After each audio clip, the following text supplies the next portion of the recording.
The conference room was so silent that even the hum of the air conditioner felt loud. The sun pushed through the glass walls as if trying to witness what was happening inside. And in the center of that long polished table, surrounded by a dozen powerful executives, a young cleaning lady in worn shoes and yellow rubber gloves leaned forward and whispered words that froze everyone in place.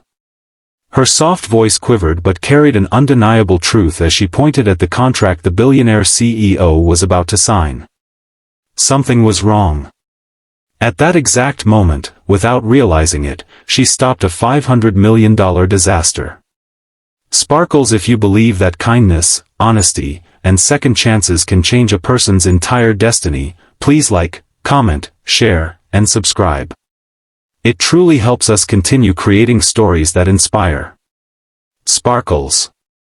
Emma Carter had never dreamt of working in skyscrapers filled with polished marble, glass walls, and men in suits worth more than her entire yearly income. She was 24, with soft blue eyes that always seemed on the edge of worry, and hair she kept tied in a messy bun so it wouldn't fall into her face while she cleaned. Life had not given her luxury, only lessons. She lived in a cramped apartment where the roof leaked every winter and the heater moaned like an old man. Her mother was bedridden, her younger brother was still in high school, and Emma was the only one keeping things together. Every day she woke at 4 a.m. to clean offices before employees arrived. And every night she came home exhausted, her hands cracked from cleaning chemicals. But despite everything, she carried a heart that believed people were mostly good, just distracted or hurting. She worked for Sterling Capital Tower in New York, one of the biggest financial hubs in the U.S. The building was full of sharp minds and sharper tempers, and though Emma was invisible to most of them, she listened, noticed, and remembered things people in power rarely cared about. And it was there she met him, Daniel Sterling. He was the kind of man newspapers called America's youngest visionary, a billionaire who had built empires before turning 35. He was handsome in that intimidating corporate way, all crisp suits, polished shoes, and a presence that demanded attention. Emma noticed something else about him, not arrogance as the world assumed, but a strange heaviness in his eyes. As if success had come with chains. She saw him almost daily, usually racing from meeting to meeting or silently staring at the skyline from his office. He didn't know her name, most CEOs didn't know the names of people who scrubbed their floors. But Emma knew his. And she never imagined that one day, she would save his entire legacy, without even meaning to. It happened on a Tuesday morning. The sky was gray, rainwater racing down the tall glass panels of the building as if trying to climb back to the clouds. Emma had been assigned to clean the executive boardroom earlier than usual. Her mother had been coughing all night and Emma barely got any sleep, but she pushed through the exhaustion anyway. Bills didn't pause just because someone was tired. When she entered the boardroom, she noticed stacks of documents laid out neatly on the table. Meetings were happening non-stop that day, according to her supervisor. She worked quickly, wiping the table, polishing the chairs, and making sure everything looked perfect. And that's when Emma saw it, something subtle but off, on the top page of the thick contract placed at the head seat. The formatting was uneven, the ink shade on one section looked slightly different, almost like it had been tampered with. She wasn't a lawyer, she wasn't even a college graduate. But she cleaned enough offices, enough desks, enough document piles to recognize when something looked suspiciously altered. She didn't touch it.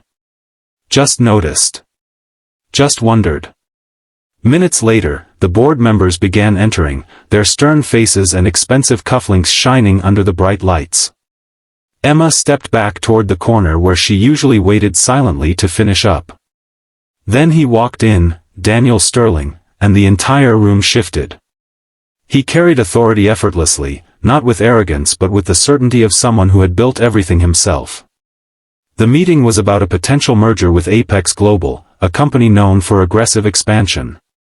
Rumors in the building said this deal would reshape the financial landscape. It was valued at over $500 million. Emma kept her head down, but her eyes couldn't help drift to the contract again. Daniel took his seat, the pages set before him, and the board began their prepared speeches. Numbers.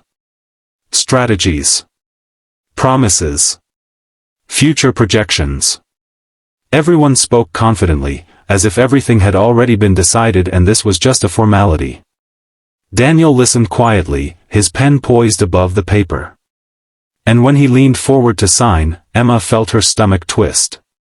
She tried to ignore it, she was a cleaner, what did she know, but something inside her whispered louder. This is wrong. Her hands trembled. She could walk away. She could pretend she saw nothing. But she thought of her own life, how many times silence would have cost her everything if not for one person daring to speak. And then she heard her mother's voice from years ago, even the smallest voice matters when the truth is dying to be heard. So she stepped forward, her yellow rubber gloves still on, her heart pounding in her throat. She leaned toward Daniel slightly, her voice barely above a whisper but clear enough for everyone to hear. Sir, excuse me, but I think there's something off with that document. The room exploded into stunned silence. Every executive turned with disbelief, some offended, some confused. Daniel slowly lifted his eyes to her, shock frozen across his face. The cleaning lady had spoken. The one no one ever noticed. The one whose name tag had been unread for months because it had faded. What do you mean? He asked, his voice low but not harsh. Emma hesitated, but her courage pushed through the fear. She explained what she saw, the mismatched formatting, the slightly different ink, the unusual paragraph alignment. She said it gently, almost apologetically, as if she expected to be thrown out immediately. But the boardroom listened, all eyes fixed on her trembling hands. Daniel narrowed his eyes and turned the pages under the bright table light. Slowly, realization dawned on his face. He called for the legal team. Papers were compared. References were checked. Within minutes, chaos broke out. The contract had been altered. Apex Global's legal team had slipped in a hidden clause that transferred controlling interest of Daniel's entire company into their hands, effectively stripping him of ownership, future profits, and voting rights. It was one of the most dangerous corporate traps ever attempted. Had Daniel signed it, he would have lost everything. Every company he built. Every employee depending on him. Every dream tied to his name. More than $500 million, gone in seconds. Because of one clause. One small deception. One cleaning lady who noticed what no one else did. Daniel sank back into his chair, shock shaking his breath. The board members were furious, some at Apex Global, some at themselves for not catching it.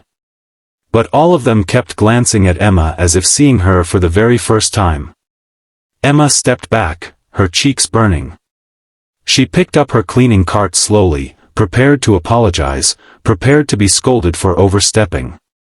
She didn't want praise, only to avoid trouble.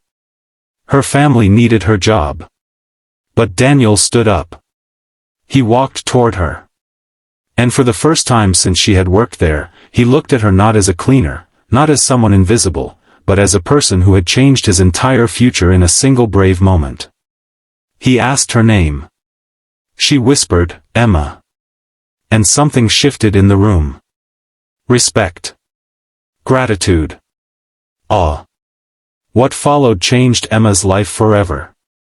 Daniel personally walked her out of the boardroom after the chaos settled. He didn't bark orders or summon security, he simply asked her how she noticed something so small when dozens of professionals had missed it. Emma shrugged shyly and said she had always been good at paying attention. That when you grow up poor, you learn to notice details to survive. Daniel didn't forget those words. Over the next week, he invited Emma to several informal office discussions, not as a cleaner, but as a trusted observer. He discovered she had a sharp mind, strong intuition, and a remarkable ability to notice patterns others overlooked. He learned about her mother, her brother, her dreams she never spoke aloud.